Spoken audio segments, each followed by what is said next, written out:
আসসালামু আলাইকুম। আমাদের এই লাউয়ের বড় জমিটা আলহামদুলিল্লাহ এই জমিতে ভালোই ফলন হয়েছে। এই জমির পাশে আমাদের আরেকটা জমি ছিল।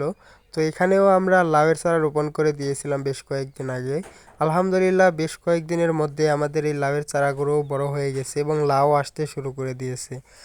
আমরা এখানে আমাদের লাউগুলোর মধ্যে কৃত্রিমভাবে পরাগায়ন করে দিচ্ছিলাম, কেননা মৌমাছি ও কীটপতঙ্গ দ্বারা অনেক সময় পরাগায়ন হয় না, যে লাউগুলো পচে নষ্ট হয়ে যায়। তাই আমরা এই লাউগুলোর মধ্যে কৃত্রিমভাবে পরাগায়ন করে দিচ্ছি, যার ফলে প্রত্যেকটি লাউ বড় হবে।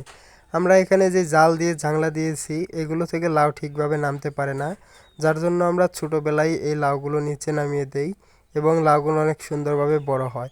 নামিয়ে না দিলে এই লাউগুলো নষ্ট হয়ে যায়। এর পাশেই আমরা কিছু বেগুনের চারা ও ক্যাপসিকামের চারা রোপণ করেছিলাম। মাশাল্লাহ এই ক্যাপসিকামগুলোও বড় হয়ে গেছে।